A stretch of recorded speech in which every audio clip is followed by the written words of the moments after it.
Obrigado. Quantos assistiram o filme Ressurreição nessa semana? Olha aí, muita. Aprovado? Bom, né? Quem não assistiu, fica aí. Dá uma de Ivan aqui.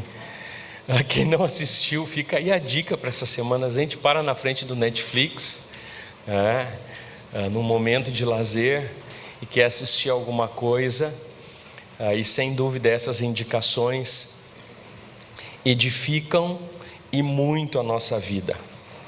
Não é um filme novo, mas fala bem daquilo que nós estamos falando desde o domingo passado, e se o Senhor permitir, vamos falar até o próximo domingo. Esse capítulo de 1 Coríntios com 58 versículos. E eu quero dizer para você que cada vez que a gente termina uma explanação das Sagradas Escrituras, nosso coração sai daqui pleno no Senhor. E pleno porque a gente sente perfeitamente, quanto mais nós que não temos tanta condição. Puxa vida, como eu não lhe vi antes, pastor Jonas, secretário, tesoureiro, tesoureiro da nossa convenção do estado do Rio Grande do Sul, Deus te abençoe. Só lhe vi agora, desculpa não fazer referência antes. Pastor Jonas, pastor da nossa igreja aqui em Cachoeirinha, junto com a sua família. Quando nós olhamos para as Sagradas Escrituras, quando a gente conclui uma pregação bíblica, isso acontece comigo, quem sabe com uma grande maioria dos colegas, isso não é falsa modéstia, os irmãos conhecem a todos e sabem o que eu estou dizendo.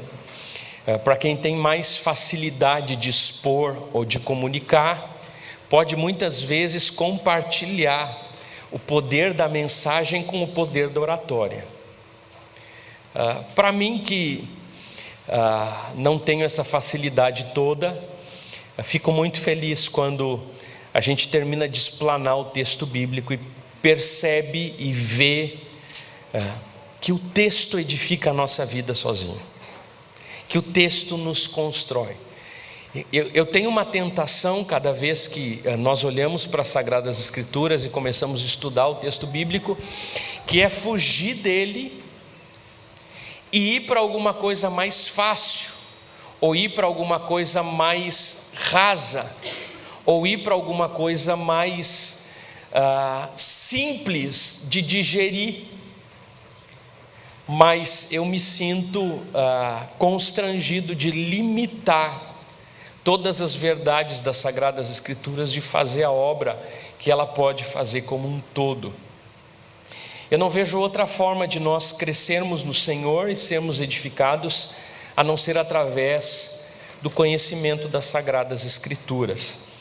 E eu acredito que, por mais técnico que seja esse texto, é muito importante nós entendermos o que acontece com a gente depois da morte, o que acontece com o nosso corpo depois da morte.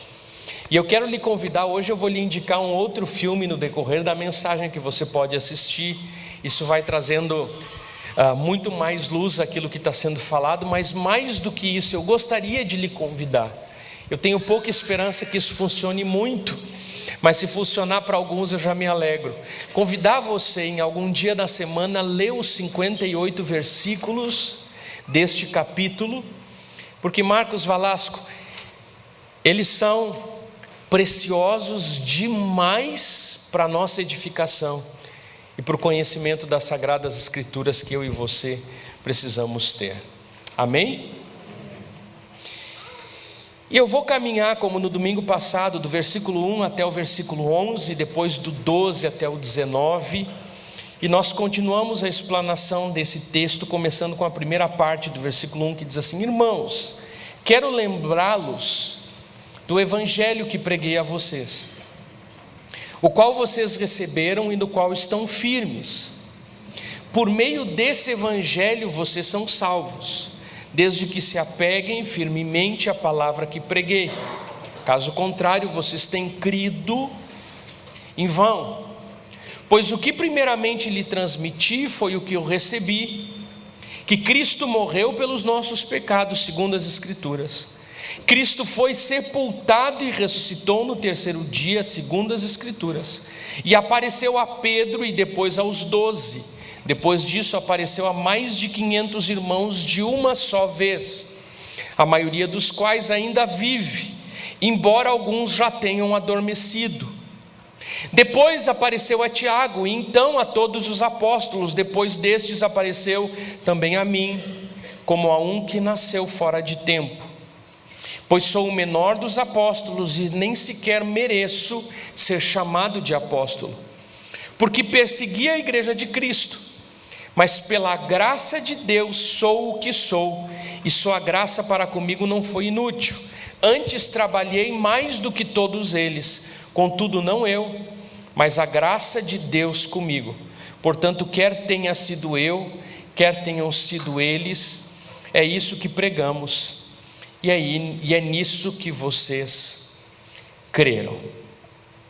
Enfim, o grande problema doutrinal desse capítulo não se concentra na falta de crença dos coríntios sobre a ressurreição de Cristo. Por mais que Paulo aqui comece o capítulo falando sobre a prova da ressurreição de Cristo. Diga assim comigo: Jesus ressuscitou. Que é o tema dessa mensagem. E Paulo não está preocupado, ou a igreja de Corinto não está questionando a ressurreição de Cristo. Mas a confusão na igreja de Corinto era acerca da sua própria ressurreição. Os crentes acreditavam na ressurreição de Cristo, acreditavam que Jesus ressuscitou, só não acreditavam que eles iriam ressuscitar, que o corpo físico humano do cristão ressuscitaria depois da morte. Por isso que Paulo nesse texto não está tentando convencer as pessoas de que Jesus ressuscitou dos mortos, mas que um dia eles também vão ressuscitar com Cristo para a vida eterna. E por isso Paulo começa estabelecendo algumas bases nesses primeiros 11 versículos, e essas bases me dão e lhe dão 5 evidências da ressurreição de Cristo. E você vai perguntar: pastor, por que eu preciso saber sobre a ressurreição de Cristo? Porque essa é a base da sua fé. Você declarar que Jesus ressuscitou dos mortos, antes de nós batizarmos as pessoas aqui, parte da confissão que nós fazemos aqui é uma confissão que tanto protestantes quanto católicos têm. Esses dias houve uma discussão numa sala de aula se os católicos acreditavam ou não na ressurreição de Cristo. E todo cristão acredita na ressurreição de Cristo, porque a ressurreição de Cristo é o alicerce, é a base da nossa fé. E é o que Paulo aqui está dizendo, tentando motivar os cristãos a, entendendo a ressurreição de Cristo, que entendam a sua própria esperança de ressurreição dos mortos. E domingo que vem o Senhor vai nos permitir, se o Senhor nos permitir estarmos aqui antes do arrebatamento, nós vamos olhar sobre como se dá esse processo do nosso corpo, como o corpo vem depois de ressuscitado, se é o mesmo corpo, se é um corpo diferente, porque esse texto nos explica tudo. E Paulo acredita, e a Bíblia nos deixa isso tão claro, que entender sobre isso é algo muito importante para a nossa fé. O crente precisa saber dar resposta. E quando você estiver diante de uma situação dessas na sua vida, enfrentando luto, ou enfrentando o luto de alguém, olha lá para 1 Coríntios capítulo 15, porque nesse capítulo Paulo deixa o maior legado de explicação sobre a ressurreição dos mortos e o que acontece com o nosso corpo físico depois da morte e como ele será ressuscitado com Cristo. Mas as 5 evidências, ou as 5 provas, ou 5 testemunhos que Paulo nos dá. O primeiro deles é a igreja. Paulo começa dizendo: o fato de que vocês se converteram. Paulo fala nos primeiros versículos, no 1 ou 2, irmãos, eu quero lembrá-los do evangelho que eu preguei a vocês, o qual vocês receberam e no qual vocês estão firmes. Por meio desse evangelho vocês são salvos, desde que se apeguem firmemente à palavra que preguei. Caso contrário, vocês têm crido em vão. Paulo está dizendo: a primeira prova da ressurreição de Cristo é o próprio evangelho que eu preguei e o próprio estabelecimento da igreja de Corinto.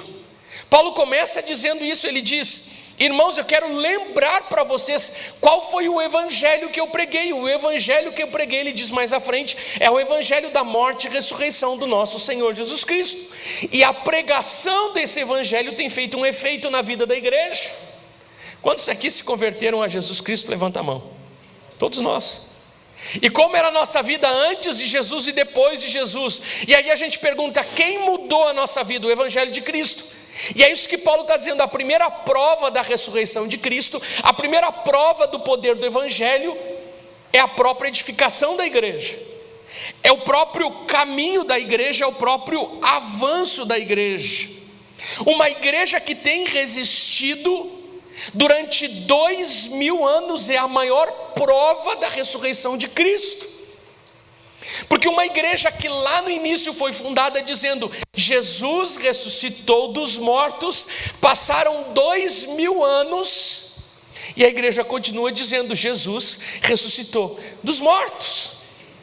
E Paulo está se apegando nisso e dizendo: o próprio evangelho que eu preguei para vocês, a própria transformação da vida de vocês, os coríntios, a própria obra que a boa notícia fez, é a prova da ressurreição de Cristo. Porque a ressurreição de Cristo é parte dessa boa notícia, é parte do evangelho. Os críticos denunciaram a ressurreição como uma brincadeira fabricada, mas nunca explicaram o poder que esta tal fabricação dos cristãos teve para produzir homens e mulheres que deram tudo, deram a sua liberdade, as suas vidas, e quando necessário, eles amaram e seguiram a Cristo até a morte. A pergunta que, quem sabe, um crítico vai poder fazer: eles seguiram a um Cristo morto? Não, nós seguimos até os dias de hoje um Cristo ressurreto, um Cristo vivo. A sua igreja viva é evidência de que o próprio Cristo está vivo, e ele só poderia estar vivo se ele tivesse sido ressuscitado dos mortos.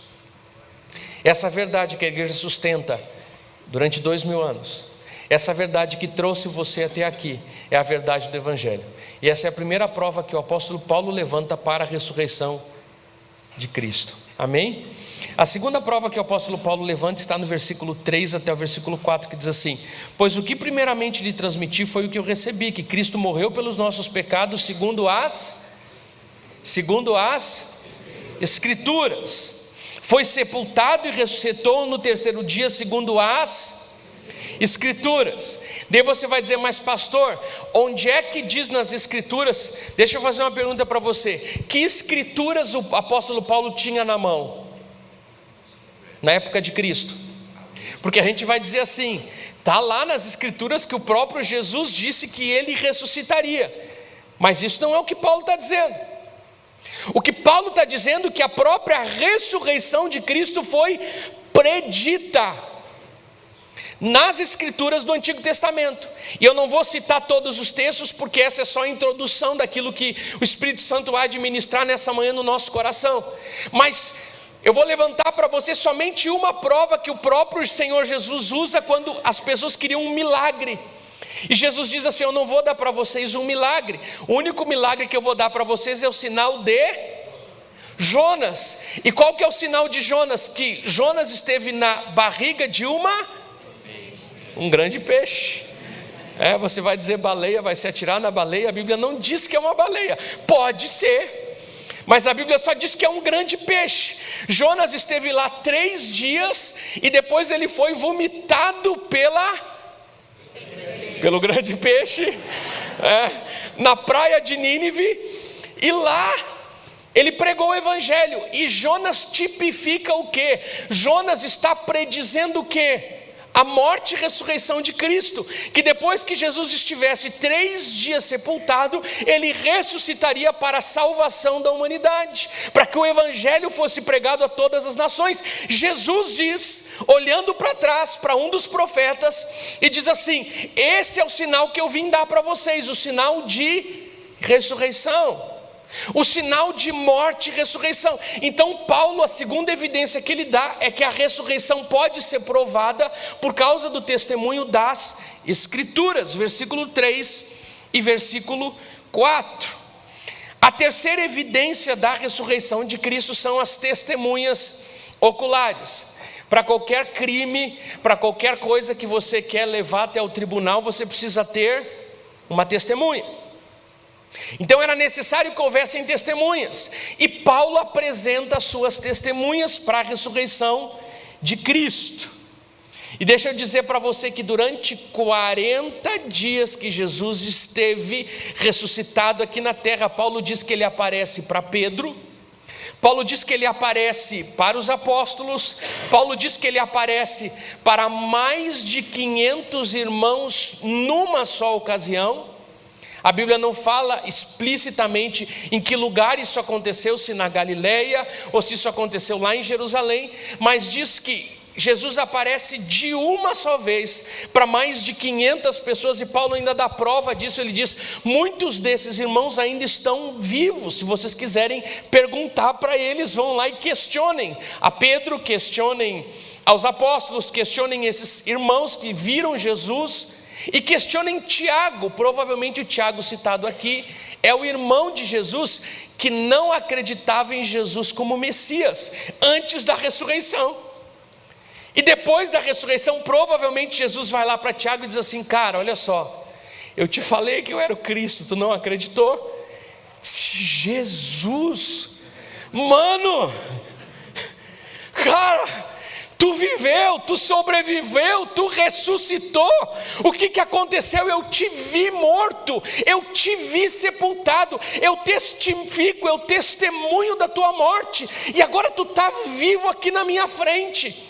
E a Bíblia diz que depois que Tiago viu Jesus ressuscitado, foi quando ele reconheceu que aquele irmão, que não era irmão de verdade, era co-irmão de Tiago, era Deus encarnado, era o Messias. E aqui Paulo está usando como seu terceiro argumento. O primeiro argumento é a própria igreja, o segundo argumento é as Escrituras, o terceiro argumento são as testemunhas oculares, e Paulo cita várias. O quarto argumento do apóstolo Paulo da ressurreição de Jesus é uma testemunha especial, que é o próprio apóstolo Paulo, que ele fala no versículo 8 até o versículo 10. E por que Paulo, em algum sentido, se menospreza, dizendo: eu sou o último dos apóstolos, nem seria digno de ser apóstolo?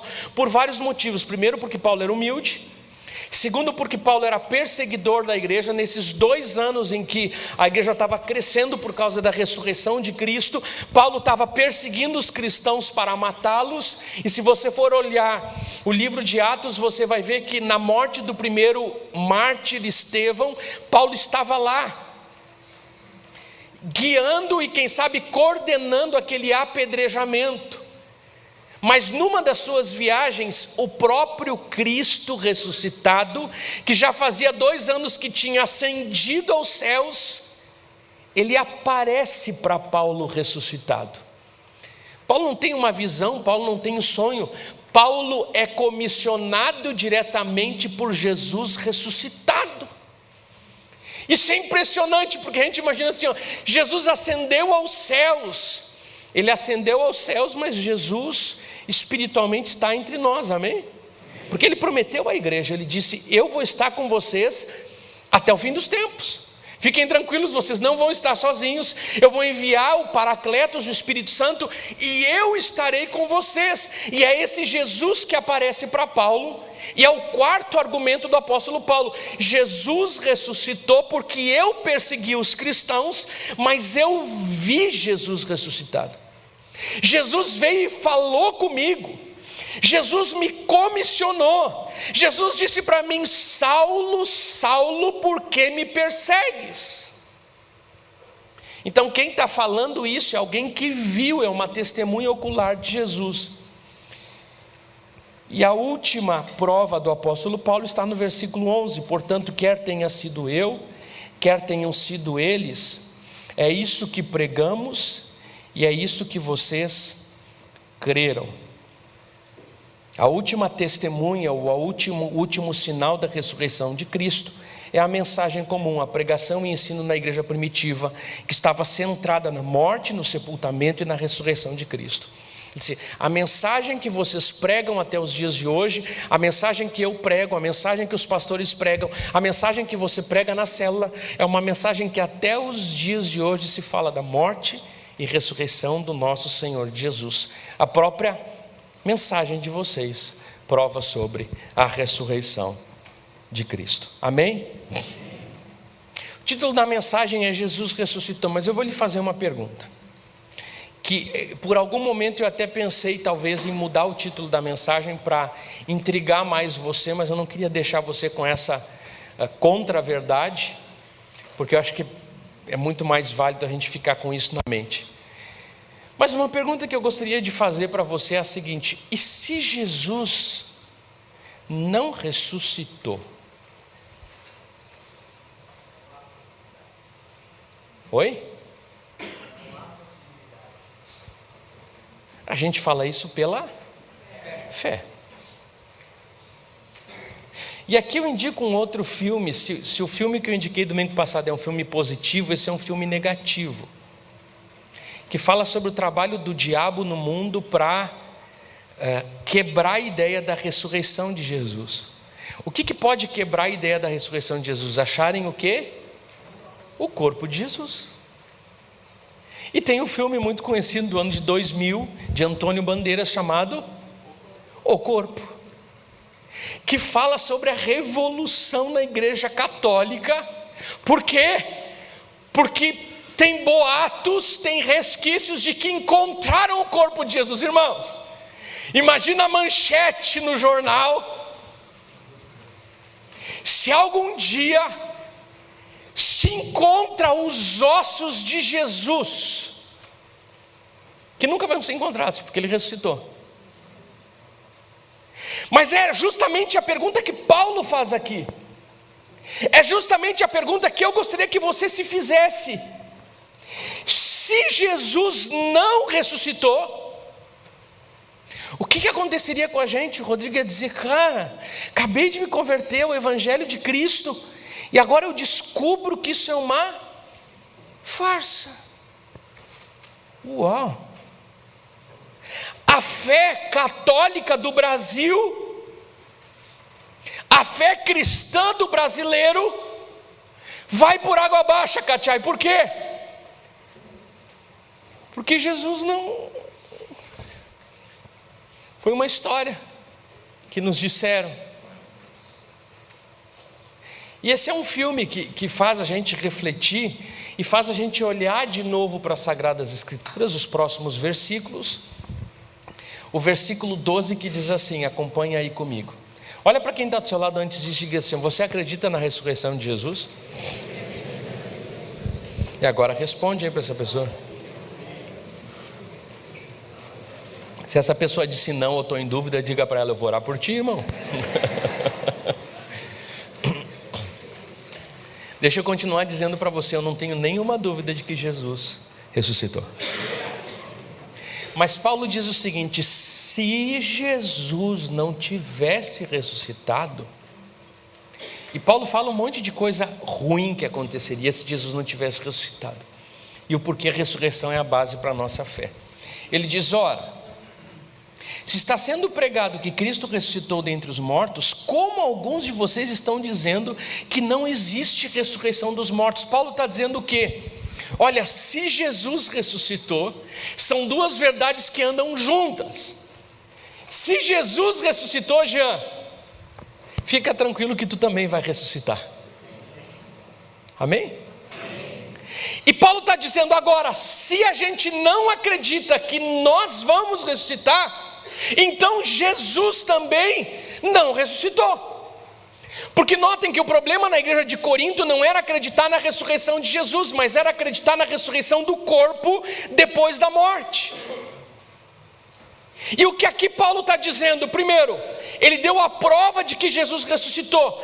E quem sabe os ouvintes ou os leitores da carta estavam dizendo assim: tá, Paulo, tudo bem, isso eu sei que Jesus ressuscitou, porque Paulo escreveu uma carta para os cristãos, ele não estava convertendo alguém, ele estava explicando aquilo que as pessoas e os ouvintes já sabiam. Mas Paulo diz: bom, então se vocês estão firmes nessa doutrina, por que tem alguém ou alguns irmãos entre vocês que andam dizendo por aí que não há ressurreição dos mortos? Nós sabemos que os saduceus, um dos grupos judeus que faziam parte os sacerdotes, eles não acreditavam na ressurreição dos mortos. E algumas dessas vertentes estavam no meio da igreja. E Paulo anexa as duas coisas. Ele diz: se Jesus não ressuscitou, primeira coisa que acontece é que a gente não vai ressuscitar. E o inverso é verdadeiro. Se vocês acham que nós não ressuscitamos, Jesus também não ressuscitou. E Paulo continua dizendo: se Jesus não tivesse sido ressuscitado, se não há, versículo 13, ressurreição dos mortos, nem Cristo ressuscitou. Versículo 14: e se Cristo não ressuscitou, é inútil a nossa pregação, como também é inútil a fé que vocês têm. Irmãos, olha o que Paulo está dizendo: que sem ressurreição de Cristo a nossa pregação é vazia. Você vai dizer: veio o Messias e o Messias morreu, e daí morreu. E o que aconteceu depois? Nada, ele morreu, a morte venceu o Messias.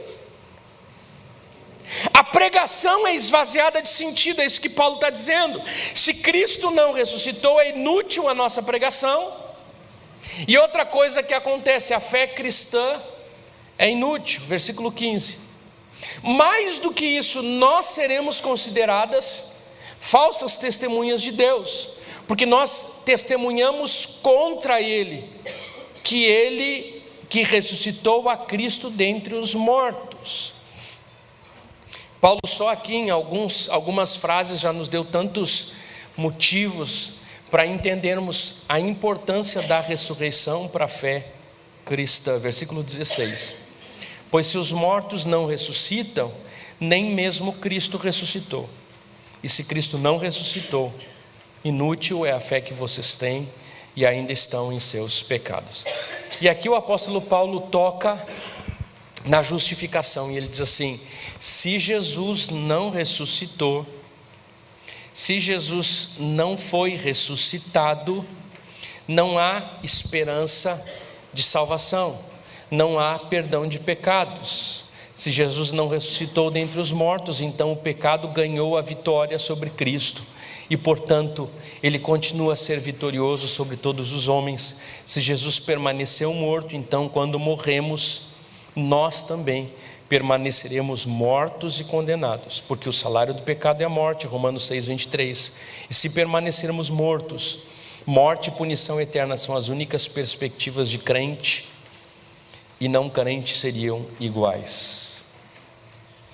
O propósito de nós confiarmos em Cristo, o principal deles é para o perdão dos nossos pecados. E se Jesus Cristo não ressuscitou, os nossos pecados não são perdoados, e a mensagem da justificação não existe. Mais uma grave consequência se Jesus não ressuscitou, que o apóstolo Paulo fala. Ele diz assim: e se Cristo não ressuscitou, versículo 17, a fé que vocês têm ainda estão em seus pecados. Versículo 18, nesse caso também os que dormiram em Cristo estão perdidos. Que palavra nós teríamos como pastores diante de um sepultamento de um crente, se não houvesse a ressurreição de Cristo? Paulo diz: se Cristo não ressuscitou, não há ressurreição de mortos, não há esperança de vida eterna, não há esperança de justificação. E por fim, o apóstolo Paulo diz: somos miseráveis, o que nós vimos no domingo passado. Diga assim comigo: Jesus ressuscitou. Amém? O verdadeiro cristianismo no Novo Testamento é a religião da ressurreição. John Locke, um filósofo inglês, disse: a ressurreição do nosso Salvador é realmente de grande importância para o cristianismo, tão grande que o seu ser ou não ser o Messias está em pé ou cai junto com a sua ressurreição ou não ressurreição. Por quê? Porque a ressurreição é a pedra angular do Evangelho. A ressurreição tem sido alvo de grandes ataques de Satanás como igreja, até os dias de hoje. Como eu disse para os irmãos, esses dias nós estávamos em Israel com um senhor que foi conosco, e quando a gente foi visitar o túmulo, é tu que está por favor, nós fomos visitar o túmulo de Jesus. Enquanto eu falava e nós falávamos sobre ressurreição, ele chegou pertinho de mim e disse: pastor, eu acredito em Jesus, tudo que ele fez, os milagres, mas eu não consigo acreditar que ele ressuscitou. Eu disse: se o senhor não consegue acreditar que ele ressuscitou, o senhor não crê em Jesus. Não, eu creio. Eu disse: não, eu preciso crer que Jesus é Deus, que ele se fez carne, morreu pelos nossos pecados e ressuscitou. A morte não o venceu. Jesus venceu a morte. Não foi a morte que venceu Jesus. Se ele não tivesse ressuscitado, eu disse para ele: ele não é Deus, mas ele é Deus, morreu, ele ressuscitou como Deus, num corpo ressurreto, semeou um corpo físico e ganhou um corpo espiritual, assim como eu e você vamos semear um corpo físico e vamos receber um corpo espiritual. Da mesma forma, deixa eu fazer uma pergunta para você, irmão. Quando você semeia uma semente num vaso, o que vem para fora da terra é do mesmo jeito da semente que você lançou? Não. E o que precisa para que essa semente dê fruto? Que ela morra. Irmãos, em toda a criação está revelado o princípio da salvação em Cristo Jesus. Era necessário que Jesus morresse para que através do seu corpo físico ele pudesse justificar o crente do seu pecado. E depois ele ressuscitasse. Porque o texto diz mais à frente, que nós vamos ver domingo que vem, que Jesus foi as primícias. Ele foi o primeiro a ser ressuscitado dessa forma.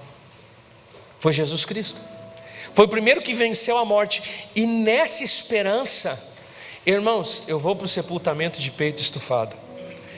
Abraço aquela família, consola a família, porque ninguém gosta de se deparar, ninguém está preparado para se deparar com a morte. Ou quem sabe preparado o crente está, mas ninguém pode dizer assim: não, a morte não tem efeito, porque é a trágica consequência do pecado, a dura separação que rasga a gente. Mas irmãos, nós temos uma esperança, que eu posso dizer: irmãos, olhem para esse corpo aqui, que ele está dormindo, não na ideia de adventista, nós não acreditamos no sono da alma. Domingo que vem também nós entramos nesse assunto. Mas isso é uma linguagem alegórica para dizer que o corpo físico está esperando um tempo, mas logo ele vai ser transformado em um corpo espiritual. Aquele corpo, esse corpo, se passar mais 100 anos eu vou ter 140, provavelmente eu não vou mais estar aqui. Mas irmãos, pela minha fé, eu vou ser semeado. O meu corpo, esse corpo com os dedos, se eu tiver todos eles, com todo esse corpo, se ele estiver intacto até a minha partida, pastor Vanderlei, nós seremos semeados, sepultados. Que esperança! Eu nunca falei isso num sepultamento, mas poder dizer assim: queridos, pensem que há aqui nesse momento uma semeadura, porque Paulo fala disso. Paulo diz que o nosso corpo físico, ele é como se estivesse sendo semeado, e depois ele vai dar um fruto muito melhor. Irmãos, o que é melhor, a semente ou o fruto depois da árvore? O fruto da árvore. Ou a semente de uma laranja. Você planta a semente, aquele grão, você perde ele, ele morre, mas daqui a pouco daquele grão começa a surgir galhos, ramos, raízes, folhas, uma árvore enorme, e daqui a pouco dá fruto. O fruto saiu daquela semente, não saiu do nada. E aí eu começo a imaginar, a nossa imaginação vai longe, porque o apóstolo diz mais para frente que o corpo veio antes do espírito. E aí eu entendo que não existe um monte de espírito vagando no céu e Deus precisa de corpos para colocar os espíritos. Não. Depois que um homem e uma mulher concebem ali uma criação de um corpo físico, e a partir disso o Senhor estabelece o espírito humano. Como é que foi no Éden? Primeiro Deus fez o corpo de Adão, e depois soprou fôlego de vida. E Paulo diz: primeiro vem o corpo, e depois o homem espiritual. Assim também primeiro veio Adão, e depois Cristo. Mas se Adão veio da terra, Cristo veio do céu. E assim como Cristo veio do céu, cabe a vocês nascer da água e do Espírito, porque fisicamente a gente já está nascido, e de certa forma nossa alma, o fôlego de vida, até que um dia nós seremos ressuscitados num corpo espiritual, que ele tem a sua origem. O corpo espiritual tem a sua origem num corpo físico. Aquela semente do corpo físico é semeada, dali surge o corpo espiritual. Por isso que a ressurreição é a base da nossa fé. A ressurreição tem sido um alvo de grandes ataques de Satanás contra a igreja, porque se a ressurreição é eliminada, o poder do evangelho que dá vida é eliminado, e a divindade de Cristo é eliminada, a salvação do pecado é eliminada, a vida eterna é eliminada. E por isso que Paulo diz no final desse versículo que nós falamos muito domingo passado: se a esperança em Cristo é só para essa vida, nós somos de todos os homens os mais dignos de lástima, de misericórdia. Se Cristo não ultrapassasse a sepultura, aqueles que confiam nele certamente não poderiam jamais esperar fazer o mesmo, que é ultrapassar, Moacir, essa vida, para termos uma vida eterna com Deus. E aí eu quero concluir com uma reflexão do Barclay.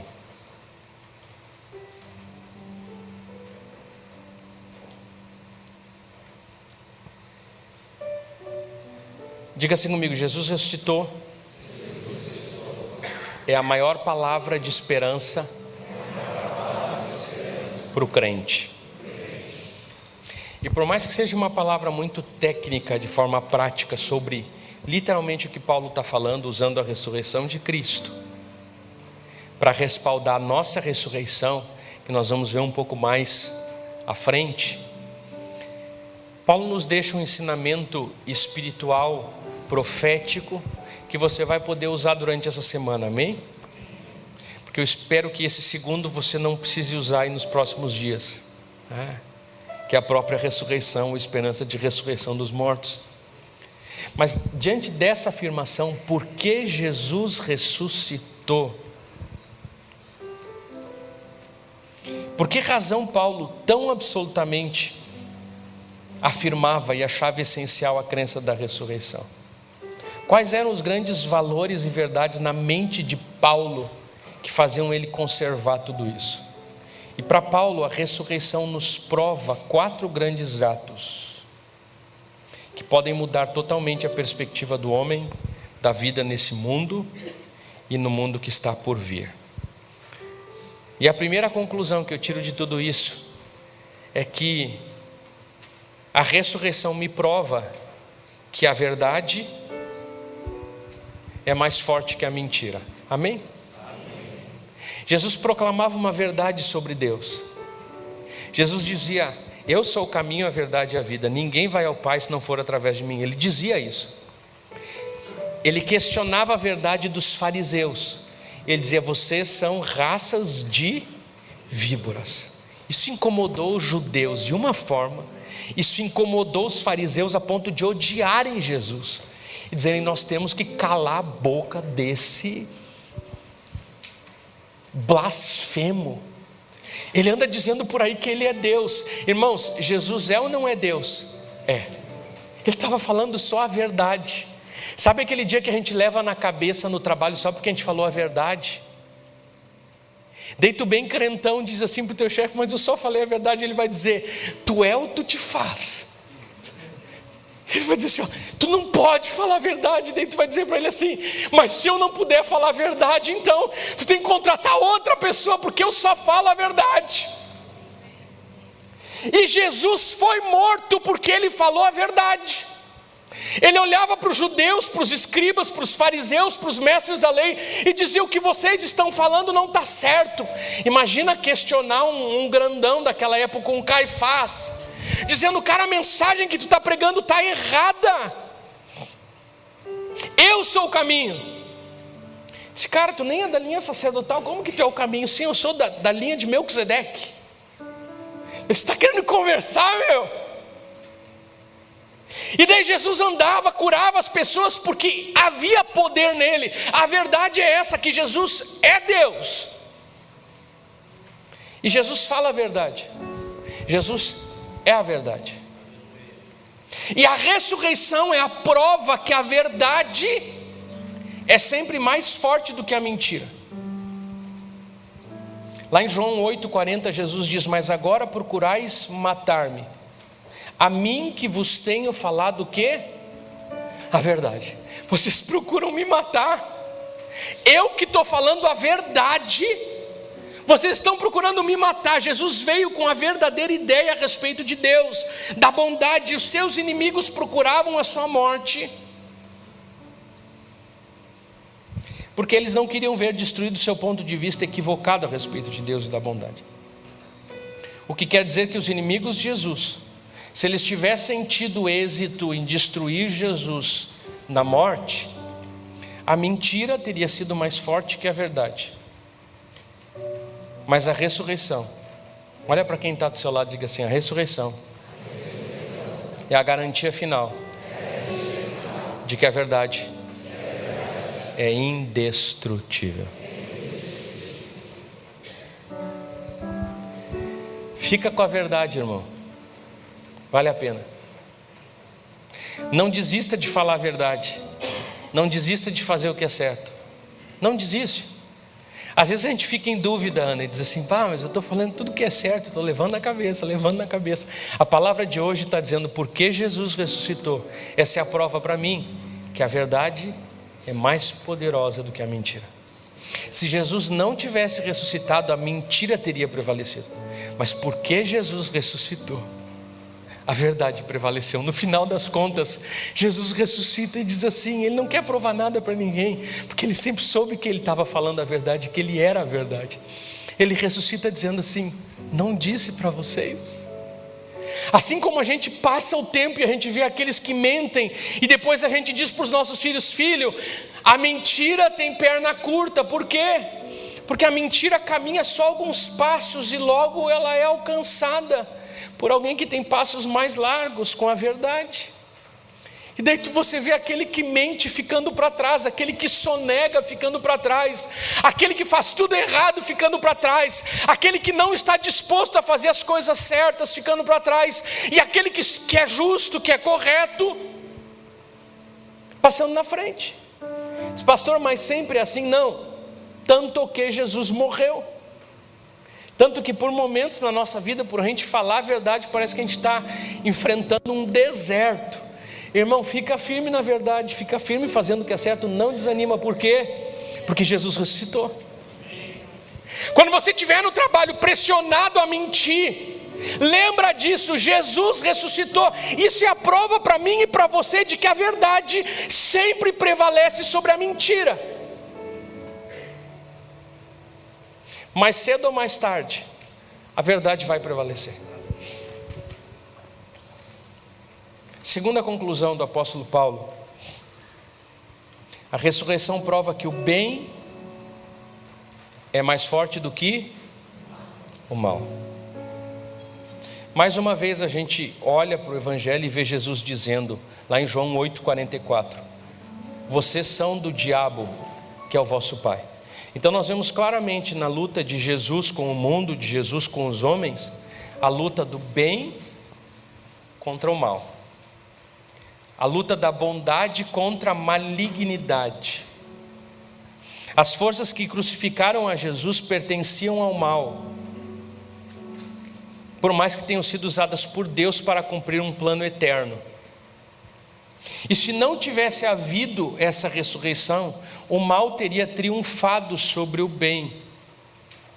Froude, o grande historiador, escreveu: pode dizer-se que a história repete com clareza uma lição, e uma só: que o mundo de algum modo está edificado sobre bases morais, que ao longo prazo tudo vai bem com o bom e tudo vai mal com o mal. Mas se não tivesse existido a ressurreição, essa verdade ficaria em perigo, e esse mesmo princípio de ordem moral do universo, e jamais teríamos podido estar seguros de que o bem é mais forte com o mal. Deixa eu dizer uma coisa para você: não te preocupa com o mal que está estabelecido ao redor.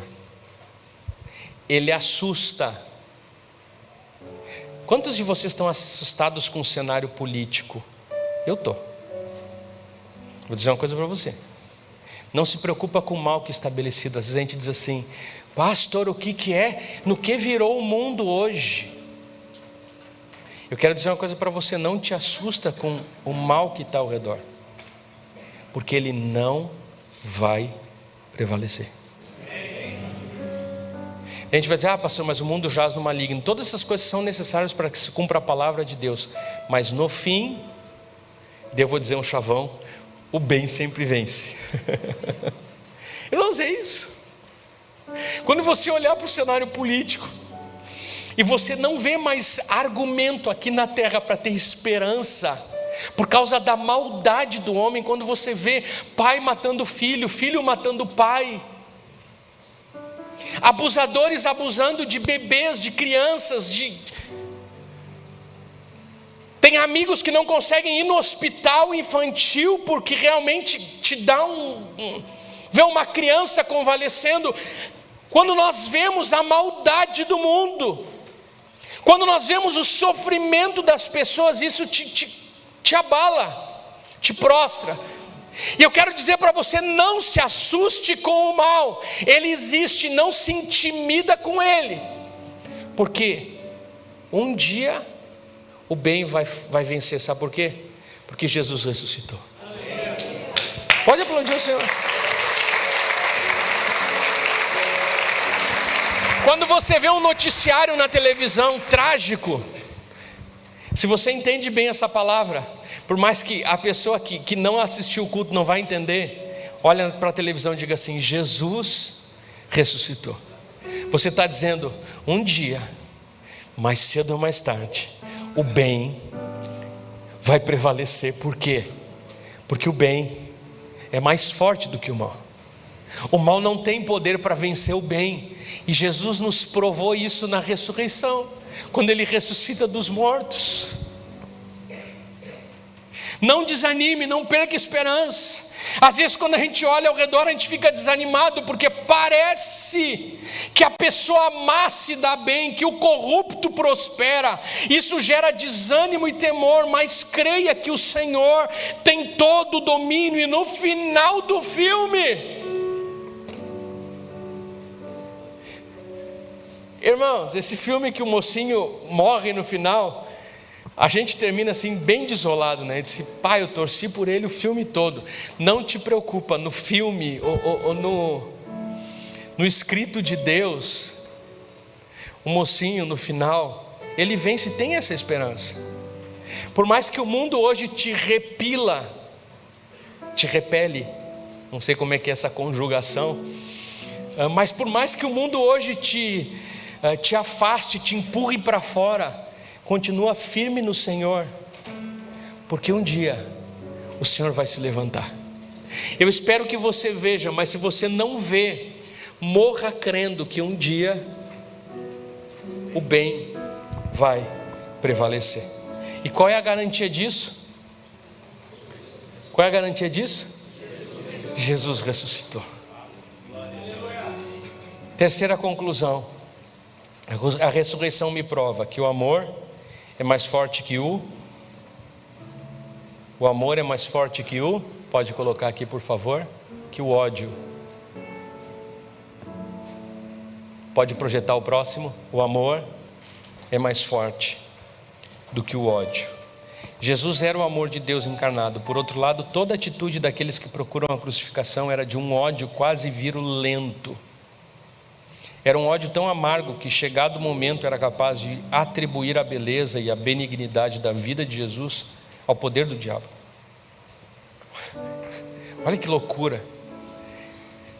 Quantos aqui já ficaram assim meio encolerados com alguma coisa? A gente fica cego, né? Depois tu diz: onde é que eu estava com a minha cabeça? As pessoas estavam tão indignadas com Jesus, com o que ele fazia, que estava tudo dando certo. Ele curava as pessoas, cada vez mais falavam no nome de Jesus, que eles estavam possessos de um ódio, uma raiva, a ponto de dizer e atribuir as coisas que Jesus fazia às obras do diabo, de tanto ódio que eles tinham. Por ódio, por inveja, por raiva, eles mataram Jesus. E se não tivesse existido a ressurreição, o ódio do homem teria no final vencido o amor de Deus. Mas a ressurreição é o triunfo do amor sobre tudo o que o ódio podia fazer. A ressurreição é a prova final de que o amor... Travou? Tá bom. Que o amor, se você quiser, está anotando aí, o amor é mais forte que o ódio. Eu lembro de um episódio. Eu tive a oportunidade de fazer a preparação do navio que a Ana está indo em missões. Não é mais o mesmo. A minha época, 20 anos atrás, já está mais velhinho aquele navio. Agora é o Logos Hope, é um bem melhor. Mas na minha época, eu fui escolhido para fazer a preparação do primeiro porto na Turquia, um país 99% muçulmano, um país hostil ao cristianismo. E na última vez que o navio esteve na Turquia, antes de eu ir para lá, ele saiu de lá com uma bomba a bordo. Algum muçulmano colocou uma bomba, um turco muçulmano, uma bomba a bordo do navio, de pequena proporção, mas a verdade é que explodiu, danificou um pouco o navio e matou um missionário. E daí tinha uma placa no porto dizendo assim: nós matamos por amor a Alá. E a história que eu escutei, que os missionários contaram, é que no outro dia de manhã os missionários também colocaram uma placa do lado do navio dizendo: e nós morremos por amor a Jesus. Irmãos,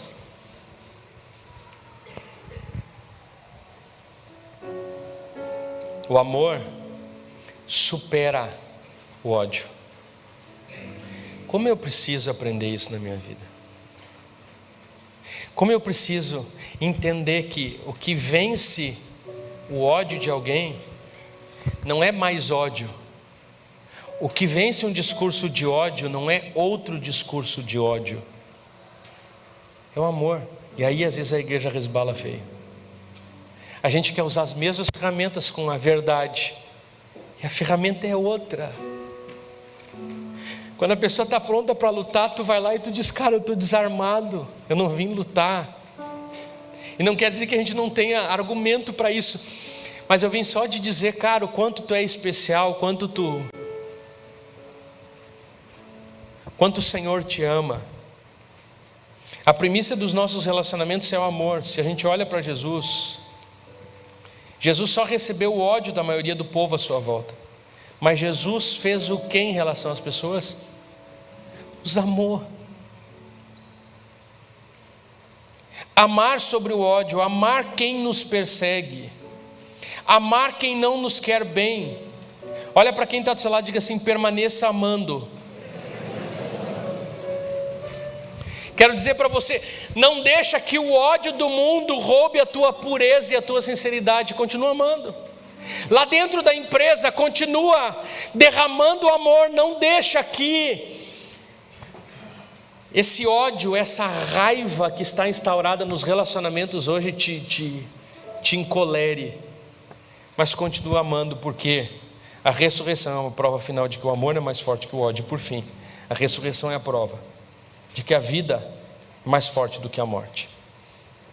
Jesus disse: aquele que crê em mim, ainda que morra, viverá. Não tema aquele que pode matar o corpo. Em outro texto, Jesus ressuscitou. A ressurreição de Cristo garante a vida eterna para todos os seus. Se Jesus tivesse morrido para não voltar a viver, isso teria demonstrado que a morte podia tornar a vida mais bela de todas, a melhor vida que existiu.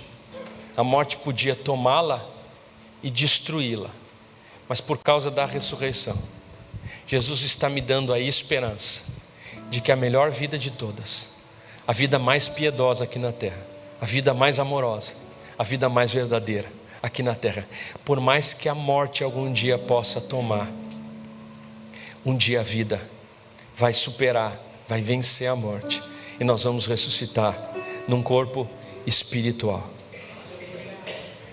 E daí o amor vai vencer o ódio, o mal vai vencer definitivamente o bem, a verdade vai vencer definitivamente o bem, vai vencer o mal, a verdade vai vencer a mentira, e a vida vai vencer uma morte que não vai mais existir. Irmãos, no final de tudo vai permanecer o amor, no final de tudo vai permanecer a verdade, no final de tudo vai permanecer o bem, no final de tudo vai permanecer a vida, e vida abundante. Daí a escolha que eu tenho hoje é se eu já quero viver de acordo com essas premissas que são mais seguras, ou se eu quero viver conforme o mundo. Eu queria encerrar olhando com você o último texto de todo esse capítulo, e com isso eu encerro. Último texto, versículo 58. Olha o que diz o versículo 58.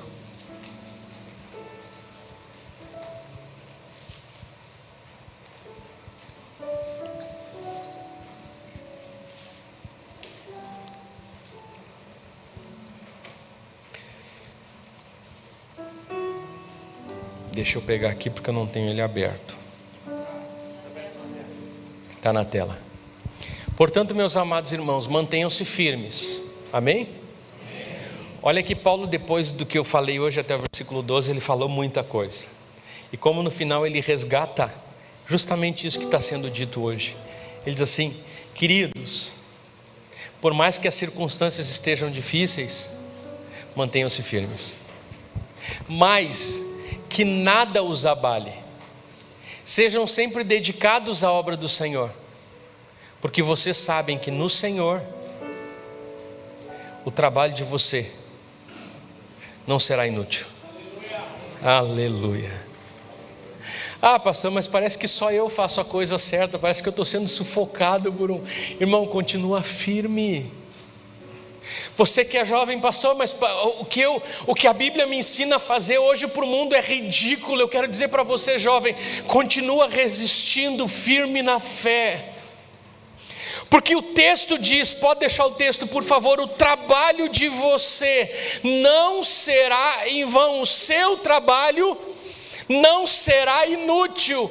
Mantenham-se firmes, que nada os abale, sejam sempre dedicados à obra do Senhor, porque vocês sabem que no Senhor o trabalho de vocês terá recompensa. Porque vocês sabem que a perseverança de vocês terá retribuição. Porque vocês sabem que no final o trabalho de vocês dará aquilo que vocês mais esperam. Não é em vão. Não foi em vão sustentar a verdade. O sofrimento de Jesus não foi em vão. Jesus sabia que ia vencer e que ressuscitaria. Da mesma forma, assim que nós sofremos quando precisa sofrer, porque a gente sabe, Gia e Karine, que a gente vai vencer. A gente tem aquela certeza de que eu estou sofrendo temporariamente, Léo. Mas eu sei que o meu Redentor vive e um dia Ele há de se levantar. A vida cristã pode ser difícil, mas a meta vale imensamente a luta no caminho. Vença o mal com o bem, o ódio com o amor, a mentira com a verdade, a morte com a vida, porque Jesus ressuscitou. Senhor Jesus, obrigado pela Tua palavra. Algumas vezes, Senhor, nós duvidamos, porque a gente não vê os resultados que nós gostaríamos de ver. Mas que, Senhor, persistamos firmemente, sabendo que todo trabalho em Cristo não é vão. Todo trabalho no Senhor não é vão. Por mais, ó Pai, que aparentemente, de acordo com o ritmo desse mundo, parece às vezes que a gente está perdendo, e por vezes perdemos, por causa da verdade, por causa do amor, por causa daquilo que proclamamos e vivemos, Senhor. Mas que nós permaneçamos firmes, porque Jesus ressuscitou. E porque Jesus ressuscitou, Ele, ao sair daquele túmulo de José de Arimateia, Ele estava dizendo para o mundo que o amor vence o ódio. Ele é superior, Ele é mais poderoso. Ele estava declarando para o mundo que a verdade, ela vence a mentira. Ele estava declarando, Senhor, que a vida, por causa da ressurreição de Cristo, vence a morte. Ó Senhor, que essa esperança possa estar estabelecida no nosso coração, porque nós cremos que Jesus ressuscitou dentre os mortos, e porque Jesus ressuscitou, nós haveremos de ressuscitar. Porque se Jesus não tivesse ressuscitado, em vão seria a nossa pregação, a nossa fé seria inútil. Mas Jesus ressuscitou. Mas Jesus, mesmo com a descrença dos seus discípulos, ressuscitou. Mas Jesus, contrariando, ó Pai, a expectativa de todos, até das mulheres mais piedosas, que foram, Senhor, embalsamar o corpo de Jesus, Ele ressuscitou. O seu corpo é ressuscitado dentre os mortos. E Ele sai daquele túmulo para entregar, Senhor, a vida eterna para aqueles que creem na sua morte e ressurreição vicária e salvífica. Obrigado, Senhor, por essa mensagem. Obrigado pela Tua palavra. Obrigado, Senhor, por essa convicção que nós temos acerca, Senhor, do dia de amanhã, que pode produzir tanta preocupação às vezes para aqueles que desconhecem a Tua palavra, Senhor. E obrigado por esse consolo que vem junto com a Tua palavra, que é um consolo, Senhor Jesus, de vida além desse tempo, além desses dias, Senhor, que nos dá um plus de esperança, ou nos dá toda a esperança, Senhor. E além de tudo isso, uma esperança para amanhã, para esses dias, de que venhamos permanecer firmes no Senhor, porque todo o trabalho que é feito em Deus não é vão, porque Jesus ressuscitou. Todo o trabalho, Senhor, que esse jovem está tendo, ou vai continuar tendo, Senhor, de viver em santidade, não é em vão, não é em vão. Todo o trabalho que esse empresário está tendo, Senhor, de tentar viver uma vida de acordo com a Tua palavra, não é em vão. Ô Senhor, vai chegar um dia que alguém vai olhar para ele e vai dizer: cara, eu pensei que tu era louco, mas tu estava certo em estabelecer uma família, em viver em fidelidade, em honrar o Senhor, porque esse é o caminho. Ó Senhor Jesus, que a ressurreição, a Tua ressurreição nos dê nessa manhã esperança, Senhor, esperança de continuarmos acreditando, por mais que ao redor nós possamos olhar, Senhor, com receio, com medo e com tanta desesperança, que um dia, Senhor, porque Jesus ressuscitou, nós cremos que o bem é mais forte do que o mal, e um dia, Senhor, a vida vai vencer definitivamente a morte. E nós te agradecemos por isso, em nome do teu Filho Jesus. Amém e amém.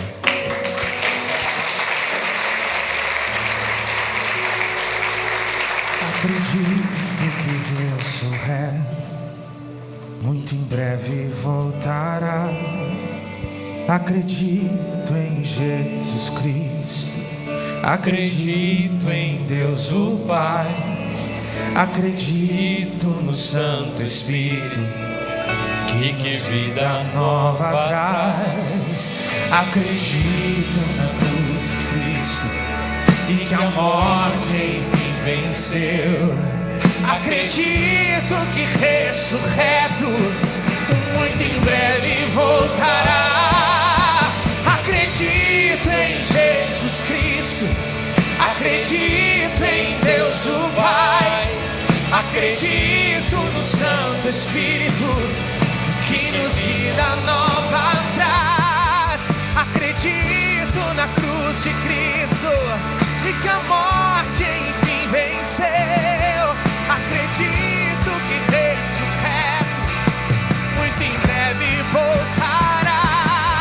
O perdido encontrou perdão, pois agora que o amor venceu e que a igreja viva esse amor.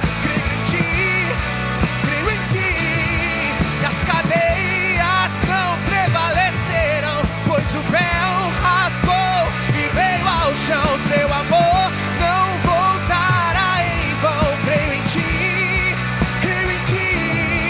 Acredito em Jesus Cristo, acredito em Deus o Pai, Acredita no Santo Espírito, que nos vida nova traz.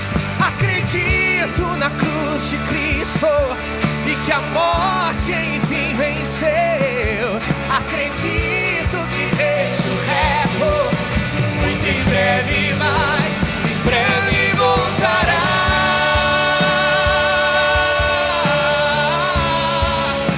Em breve voltará.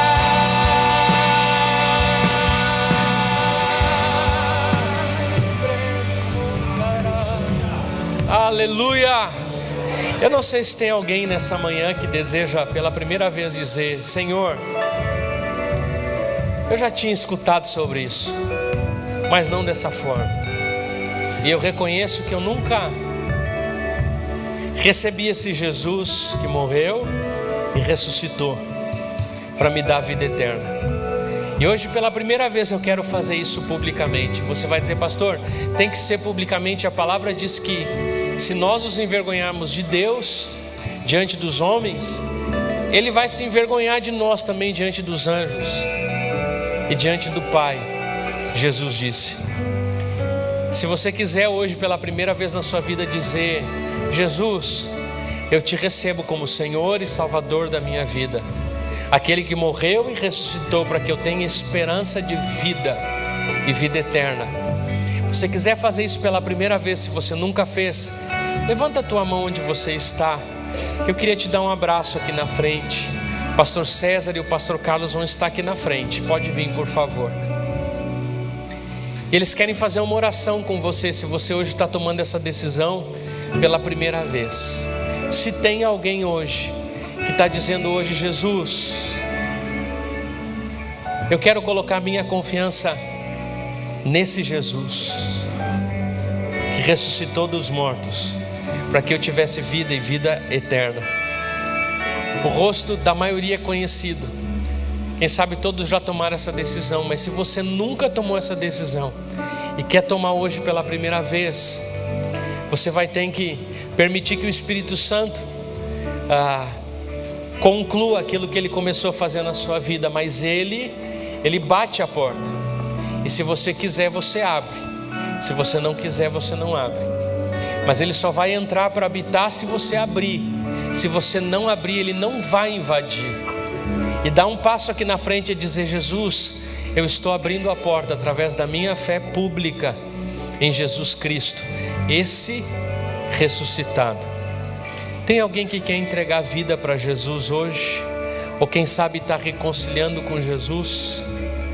Se tem, eu quero saber onde você está. Você levanta a mão e vem correndo aqui na frente. A primeira pessoa a levantar a mão é sempre a mais ousada, mais corajosa. Mas se tem alguém que é o primeiro, ou o único, ou o primeiro antes do segundo, é o meu último convite para você. Você pode deixar para amanhã, para domingo que vem, ou você pode convidar Jesus hoje para fazer parte da sua vida. Se você quer tomar essa decisão, levanta a tua mão, vem aqui na frente correndo, que tem alguém para te dar um abraço e orar por você. E se não tem ninguém, louvado seja o nome do Senhor. Amém? Se tem alguém que está assistindo a transmissão, que quer tomar essa decisão, que o coração está ardendo por Jesus, por essa esperança que Jesus pode nos dar, coloca o seu nome completo aí no chat, que não é um robô, mas tem uma pessoa aqui que vai estar interagindo com você e vai dar os próximos passos nessa manhã. Amém? Amém? Os pastores vão estar aqui na frente enquanto a gente canta esse último louvor, nesses 2 minutos que nos restam. Se você está tomando essa decisão e quiser caminhar aqui na frente, eles vão estar aqui para orar com você, para lhe abraçar e lhe dar a confiança e a certeza de uma vida nova em Jesus. Amém? Vamos lá, acredito. Acredito em Jesus Cristo. Acredito em Deus o Pai. Acredito.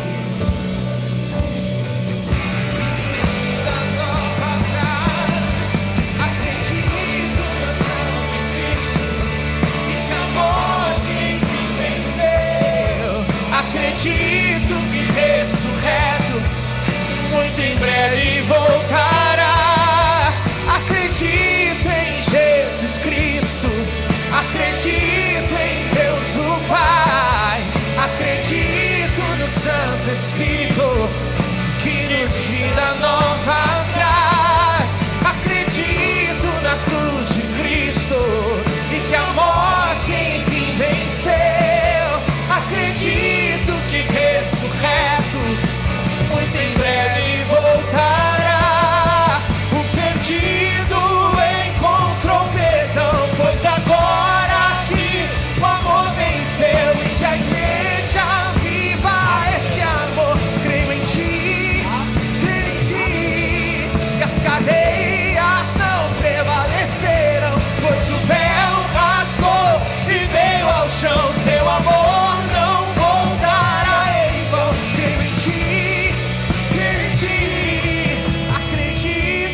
as vozes. Cristo. Acredito em Deus o Pai. Acredito no Santo Espírito que vida nova traz. Acredito na cruz de Cristo e que a morte enfim venceu. Acredito que ressurreto muito em breve voltará. Há uma festa no céu hoje, porque o Adler, que está nos assistindo pela internet, recebeu Jesus como Senhor e Salvador da sua vida. Amém? Mais forte, mais forte.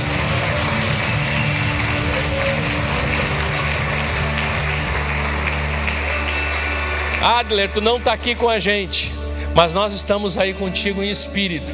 Recebe o nosso abraço. Se alguém está aí do teu lado, recebe um abraço de alguém. E se não tem ninguém por aí, vem um domingo, vem hoje à noite para nós te darmos um abraço. Se tu é aqui de Porto Alegre, que Deus te abençoe grandemente. Tem uma igreja toda aqui que vibrou a tua decisão nessa manhã. O Senhor vai fazer um trabalho na tua vida poderoso, em nome de Jesus. Amém? Hoje é o último dia para o combo dos jovens, é isso? Último dia. Então se você quer ganhar o squeeze, e quiser colocar mais uma continha, a melhor conta, o melhor investimento no seu cartão de crédito, inscreva os seus filhos jovens e adolescentes no combão dos eventos dos jovens, retiro, congresso, que você vai ficar muito feliz com isso, amém?